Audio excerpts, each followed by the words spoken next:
Peace and chaos to all, depending on where they are in their journey.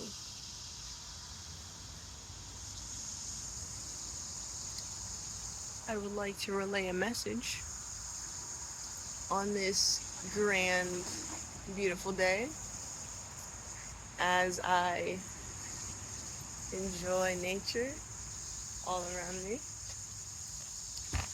It is with the utmost importance that I share the wisdom that I have learned on my journey. And that is that when you start your spiritual awakening or your spiritual process of change or just doing things in your life differently, I would like to convey a message that it is a marathon, not a sprint, right? So, what does that mean in context here? When you notice, right, that your life seems off balance, or if you notice something that you've been working on or trying really hard at, and you're still not fully grasping it, or maybe you're just struggling to have an open heart and an open mind um, on your journey, I encourage you to stop and breathe, to keep running your marathon, but don't sprint the whole way down, right? That's how you lose track of your sight, number one. And number two, that's how you tire yourself out. And a lot of times when people train for marathons or, big races and things, they have to train for um, at least a year. And it's not something that they do once a day. It's something that they have to keep working at and working at and working at every moment that they think of that goal, that marathon. And it's like you have to look at what your marathon is in life. You have to pay attention to where you're training yourself in what areas and how much endurance you're putting in and how much you're pacing yourself. Are you stopping and taking a breather, or are you just going and going and going and going and going until you crash out, right? And I want to convey the message of taking breaks to stop and focus, because a lot of times we stop and take a break, or we say this is overwhelming, or I'm anxious, or I can't focus on anything else, I need to stop doing this or stop engaging in these activities, and we stop running our marathon, and we just turn around and go home.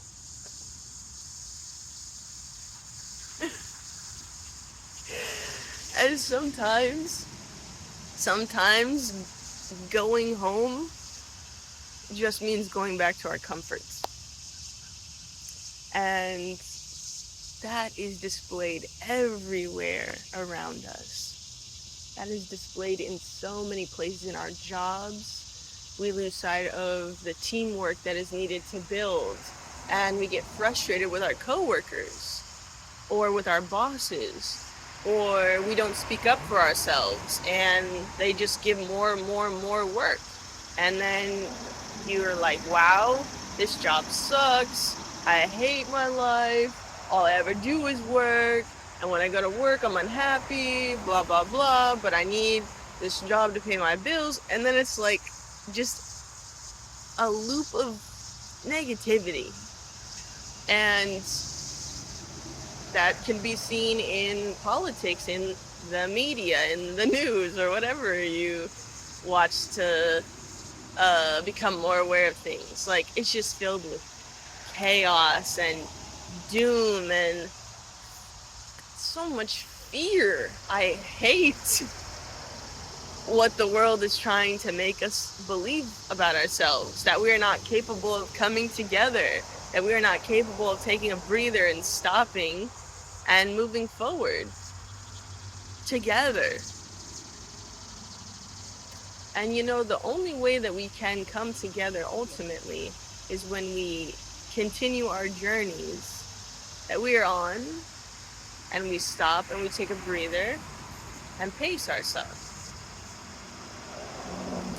And that could be said for anything in our life. If you're trying to start a new sleep schedule, what do you have to do? You have to change the time that you eat things. You have to change if you're on your phone for hours a day scrolling at night. You have to change those bad habits of overthinking and overanalyzing. So what do you have to do? You have to take more time during the day to be mindful, to rest at night. And same with, what we put in our bodies, in our guts, in our organs. Are we having unhealthy relationships with food where some days we think, oh, I'm going to just eat intuitively, and if I feel hungry, I'll eat, and if I feel thirsty, I'll drink something? Or are we having the discipline to know ourselves and saying, okay, let me take a step back. What have I been doing that's been messing up or inflaming, let's just say, or irritating my organs and my gut, and say, okay, have I been drinking enough fluids, enough water? Water. We all come from water.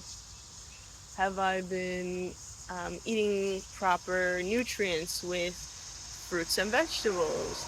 Am I getting enough protein in my system and, carbs to burn off during the day at work? Or am I just eating a little bit to get through the shift and going home feeling dead tired? Or like something as simple as stretching during the day. Preventative measures for when we get older. Are we taking care of ourselves in the first place to set us up to get older, right? Put the cigarette down, put the drugs down, put the pills away, put the gin, the alcohol out of your mind, right? And what are we doing with our finances? What are we doing with our resources that are extremely limited? Our time and our energy. Not just the money. The money comes and goes, right? Money comes and goes all the time. They change forms of currency all of the time. Nothing new. Nothing new. But are you spreading your currency? If it is an abundance of money, are you sharing that with your community? If it is an abundance of resources, such as managing connections, if you are in that position. There's a beautiful bee just came to check me out. Are you managing your resources that you have and sharing them with community? Are you connecting people, right? Are you using the time that you have to help others when you know that there is a need to do so? Or are you overpouring your time into others when you need to put it back into yourself? And with your energy, your life force, the thing that flows all throughout your being, are you using that to uplift or to lower your vibration? What are you doing with your resources? What are you doing with your time? And what are you doing on your journey? Are you pacing yourself? Or are you just going, speeding through life and thinking that something is going to come from doing 10 million different things?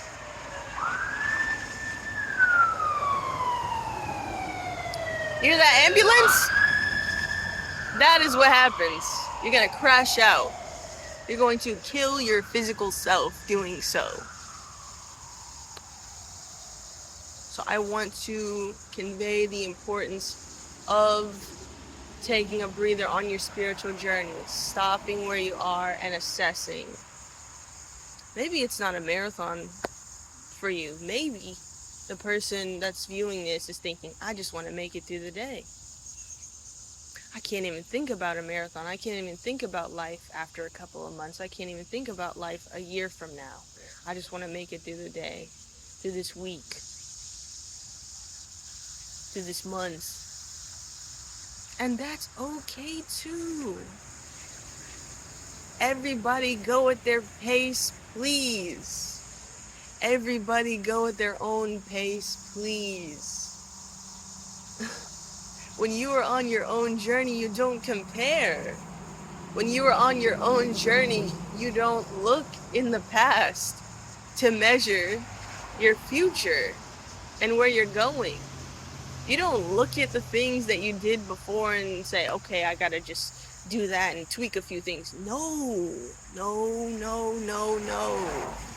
If you know something isn't working for you, change it.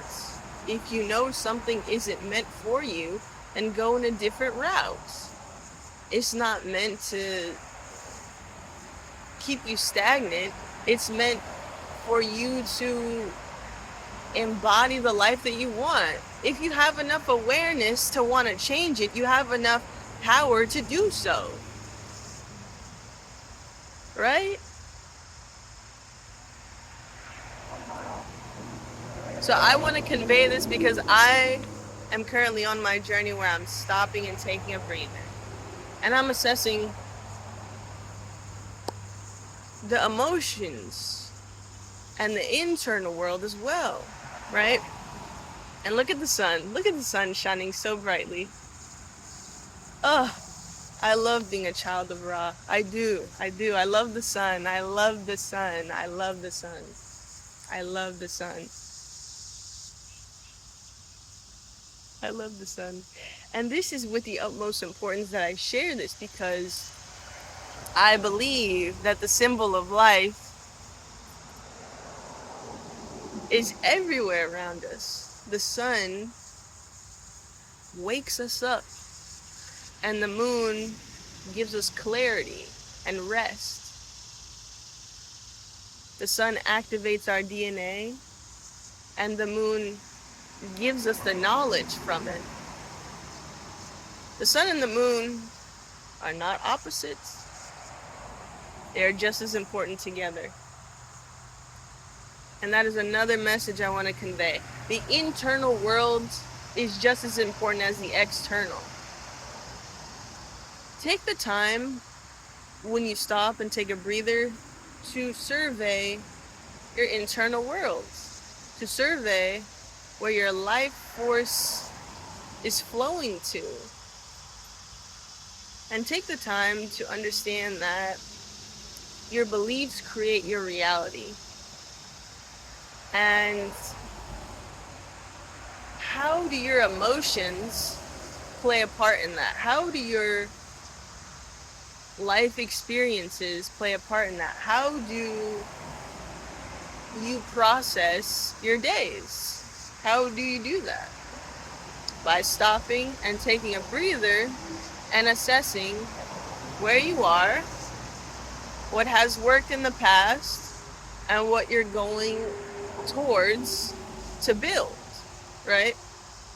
You don't have to stop and make such grand ideas and change your whole life around in a week. It's pacing yourself. It's stopping on your journey and not turning around and completely ditching it either. So many people get confused about spirituality because they've taken what they've learned and they've turned around to try to give it to others. Give it to yourself first. Pour into yourself the knowledge that you have first. You cannot teach anyone anything that you have not mastered yourself. Self-mastery is the only goal. Self-discipline is the solution to the problems that you feel that you are having or that you feel that life is throwing at you. How would your life look if you were disciplined with the way you communicate?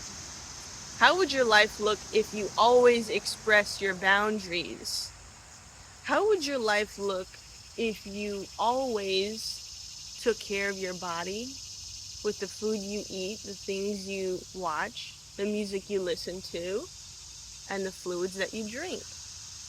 How would your life look if you only had positive um, relationships? Relationships that help you grow. I don't mean positive like they're gonna uplift my spirits every single day. I mean positive like this is a positive force in your life. You know, I got a message from Aphrodite and Ma'at.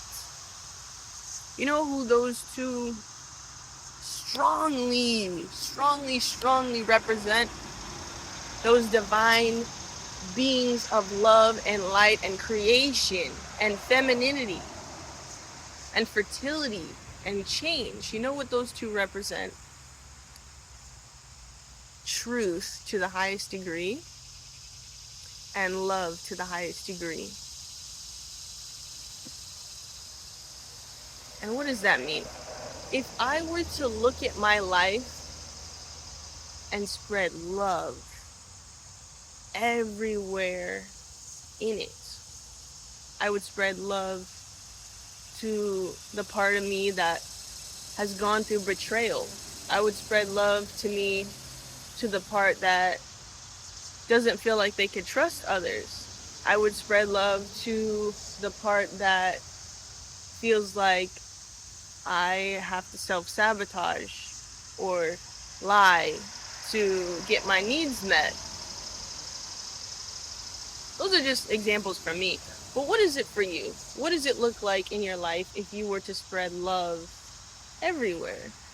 If you were to use the knowledge and the power that Aphrodite has extended to you, right? Or with Ma'at, how would you give your life truth, radical self-acceptance? How would that look like for your life? For my life, that would mean I have to get honest in my relationships with expressing what I actually want and how certain people have not met up to that, but also I have not expressed myself enough. So that's a radical truth that I have to accept internally first before I could do any external thinking or working or dealings. How would my life look if I were radically truthful to the highest degree with myself? And the times where I have gone towards something, I didn't like it, and I just scrapped everything. How is that being truthful if you are lying to yourself every day with what you actually want out of life? If you are starting something and destroying it, did you really want it in the first place? And radical truth in the way that I think, the way that I observe myself processing my life. Is it the fact that I'm not being truthful with my discipline? I'm telling people, right, going back to discipline of the body and the thoughts and the things we intake, am I being truthful in my discipline with myself? Am I telling people that I'm living one way and not actually living up to that? Am I telling people that I want their help, I need their help, please help me, do for me in my journey, and I'm not helping myself? Is that being truthful to the highest degree? Is that radical acceptance? No, it's not.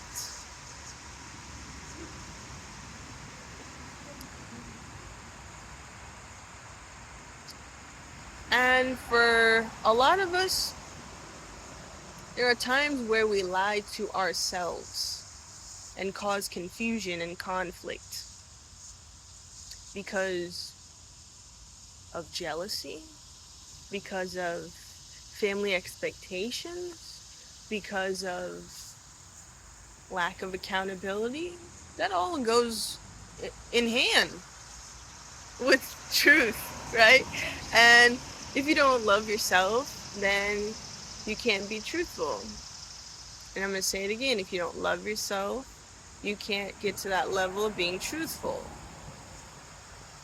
And again, a third time, if you don't love yourself, you will never get to that place of being truthful, of radically accepting yourself.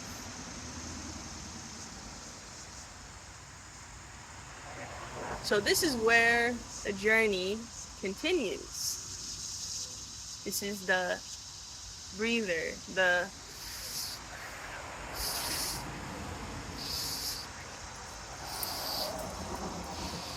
I lace up my shoes, pull up my shorts, fix my blouse, and let me drink some fluids and keep going. Out of frame, out of sight, taking off, right? You're going towards your destiny, you're going towards the finish line, you're going towards your future that you want. But guess what? You can't do that if you keep turning and looking back. You can't do that if you don't stop and take a freaking breather. You can't do that if you're not being loving and honest with yourself in the first place. So whatever your marathon is in life, whatever goals, whatever visions you have, whatever pursuits you want to pursue, make sure, please make sure, pretty please make sure that you are doing so with radical love and radical truth. And both of those things together, when they intertwine, when they interlink, when they, when they connect, that is where the radical acceptance can be offered out.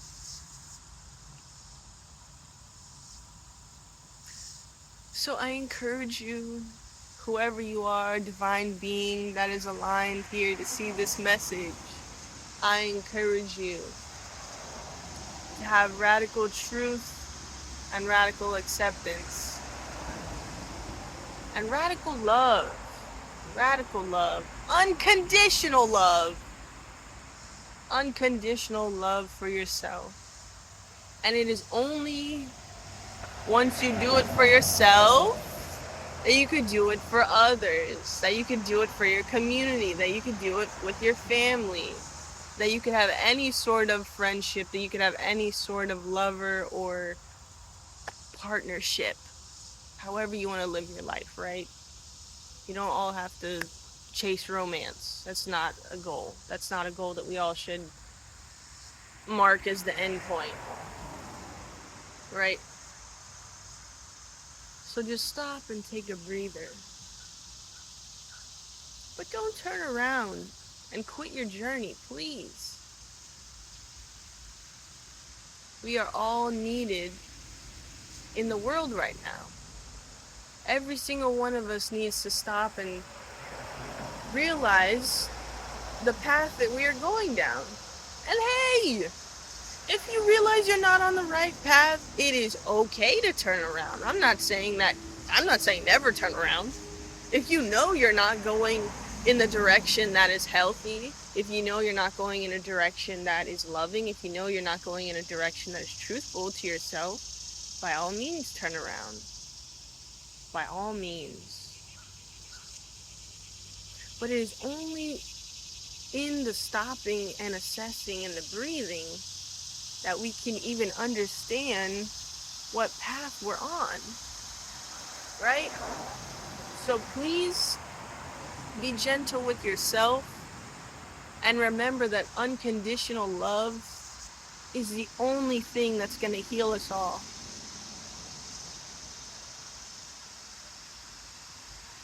And a tip, fear is the absence of love. So on your journey of assessing, of pacing yourself, of doing whatever it is that you're doing right now,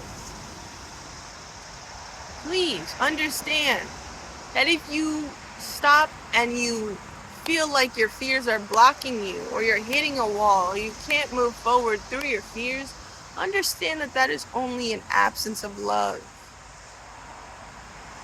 Fear is just the absence of love, and I'm going to say it one more time just to end this message.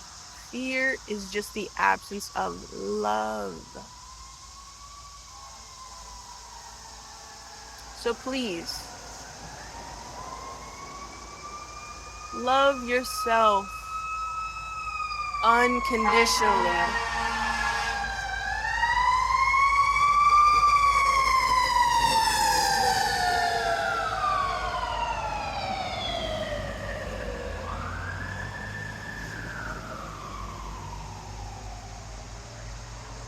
And that was my confirmation to end. So thank you, and I will see you later. Right now, I am taking the breather, and I am assessing my journey as well.